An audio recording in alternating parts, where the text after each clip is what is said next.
What's going on, YouTube? This is SG1 Sports, and I'm going to give you my top 10 Auburn players for the upcoming 2021 college football season. When we talk about top 10, we're talking about the 10 guys that will make the biggest impact for Auburn this upcoming season.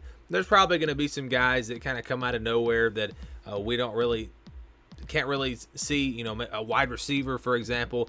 You would expect a wide receiver to step up on this team, but figuring out who that guy is going to be is really tough. So we do have to kind of look back to the past, look at last season, look at these players throughout their career, and just kind of give you our top 10 players for the upcoming season and the guys that I think are going to have the biggest impact. So let's start with number 10. That is Derrick Hall. All right, so you're going to be talking about a 3-4 defense, a 4-3 defense. I don't know exactly what it's going to look like.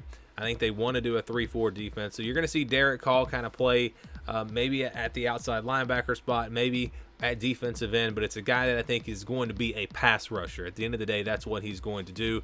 Last season, he had 21 tackles, not a ton of playing time, 4 tackles for loss. All of those were sacks, so all of his tackles for loss were sacks. He also forced a fumble in there as well. He's a guy that I think has a chance to be that next big disruptor in the backfield, a pass rusher that can really make an impact for them. We know Auburn has had a bunch of great ones over the last 10 years or so. I think Derrick Hall will step up this year and wind up being one of their top players there in the front seven. Speaking of the front seven, we're going to go to Colby Wooden at number 9. Another guy that I think is going to be really big for them in the pass rush game, but also in the run game as well. He had 9 tackles for loss last season, 41 tackles overall, 3.5 sacks. Will play on that defensive line, and I think he also will have a chance to be a really big force for them. So these two guys, Derrick Hall, Colby Wooden, I think will be 2 of their better pass rushers this season, but who knows? Maybe there'll be another guy emerge, a youngster. It's going to be very tough to predict what's going to happen with Auburn this season with a new coaching staff, a lot of changes. Don't know exactly how all the pieces are going to fit until we see it on the field, but I think Wooden will have a big impact for them. I believe he was third team, I think, on the preseason All-American list, or All-Conference list, I should say, from Athlon. And it's a guy that I think, again, is going to have a big impact. Number 9 is Nick Brahms on the offensive line. 21 career starts over 3 seasons. He was the third team All-Conference center from Athlon, according to Athlon's preseason magazine. And he's really the leader up front. He is the guy, really the one steady force for Auburn on the offensive line. They've had their issues the last couple of years, but Nick Brahms has been pretty strong for them when he's been healthy, when he's been in there leading the way. He has been probably their best offensive lineman, and he is going to be the leader again this year. So watch for Nick Brahms to be, I think, their best offensive lineman this upcoming season. Number 7 is Bo Nix. All right, let's talk about his stats from last year. 2,415 passing yards, 12 touchdowns, but 7 interceptions. Also had 388 rush yards, 7 touchdowns. And I know some are going to say there's no way he should be on this list. Bo Nix is terrible. It was a rough year for him. I'll admit that.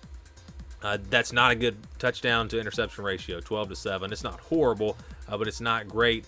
And just a lot of bad decisions, a lot of times where he just didn't set his feet, made a lot of bad throws. Really inaccurate at times. Just as a passer, yeah, he's got a lot of work to do. But with this new coaching staff, I think they're going to get him turned around. I think he's going to be fixed this year. I think this is still a guy that's been able to, he beat Alabama as a freshman. He beat Oregon in his first career start. He's got the it factor. He's got the competitiveness. He can run and scramble for a big first down if you need it. He's got a lot of the intangibles that you need. Just needs to improve as a passer to really become a great player. I mean, he has again the tools to be a great player. Will they be able to get all that fixed? I don't know, but I think he will make a big impact for them. If nothing else, again, just what he can do in the run game, what he can do scrambling. He's going to be, I think, improved this year, and I look for Bo Nix to be one of the top players for Auburn this upcoming season. Number 6 is Roger McCrary at cornerback. He had 45 tackles last season, 7 tackles for loss. That's a lot of tackles for loss for a cornerback. Just shows you that he can get up there, get physical in the run game when he needs to. But he's their best corner. Had 3 interceptions last season, 6 passes defended, also forced a fumble. We're talking about a guy that has a chance to maybe even be a first-team All-SEC type player at that cornerback spot. Probably going to get drafted in the NFL. I think he actually had a chance to maybe leave last season and go to the drafts, but going to come back, try to improve that stock.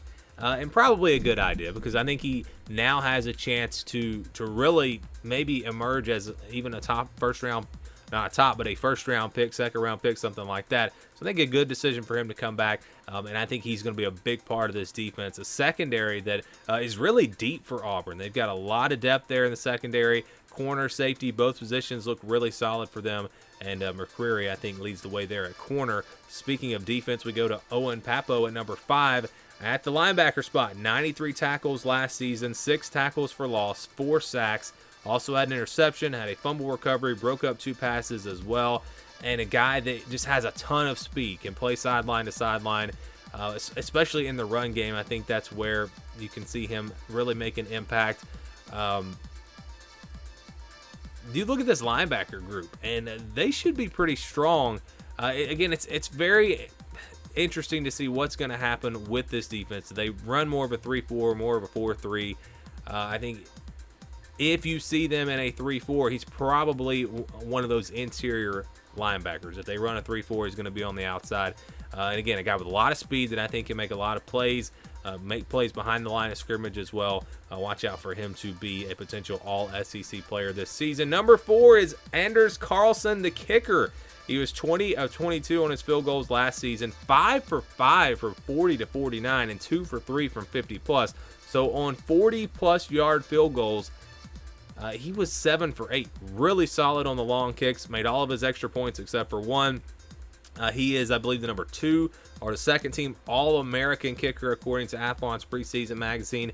Just expect him to, he's just a solid, steady kicker. Just rarely misses. Has the long leg, the big legs, so he can make the long kicks for you. It's really just what you want at that kicker spot. And I expect him to have, once again, another big year this year.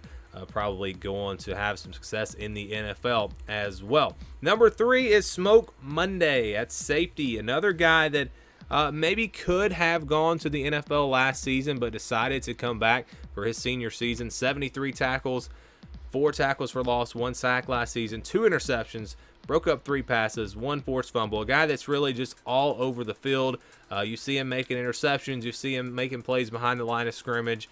He's had some pick sixes in his career. Just a guy that is really a leader for them in the secondary, and I think he was one of the top safeties in the SEC. Smoke Monday at number 3. Number 2, we stay on the defensive side of the ball. So Kobie Mclean at linebacker. I think he's the best defender on this team, and really emerged last year as a guy that, we didn't really know a whole lot. Didn't know what we were going to get from him when they had the opt-out, but he really stepped up. 113 tackles last season, 5.5 tackles for loss, 3 sacks, 1 forced fumble, 1 pass defended. But just look at the numbers there. 113 tackles in a shortened season. Kobie Mclean all over the field. I think he's the leader for them on defense. I think he's their best player on that side of the ball. But the number 1 player for me is on the other side of the ball. At number 1, we've got Tank Bigsby at running back. 138 carries last year as a true freshman. 834 yards rushing, 6 yards per carry, 5 touchdowns.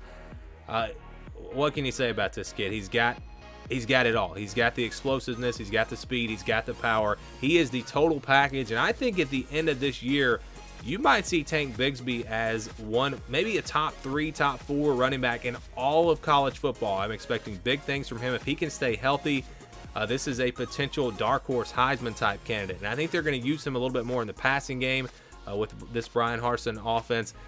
So I just expect him to continue to get better and better. A guy that is just so tough to bring down. One of the best running backs at just breaking tackles really in all of college football. I think he's the best player on this Auburn team. And again, at the end of the year, I think you're going to be talking about Tank Bigsby as one of the top running backs in all of college football. I've got him at number 1. Do you guys agree or disagree with my list? Where would you move players up? Where would you move them down? Who did I leave off that you think maybe should be on this list? Give me your thoughts down in the comments below, and thank you for watching this video.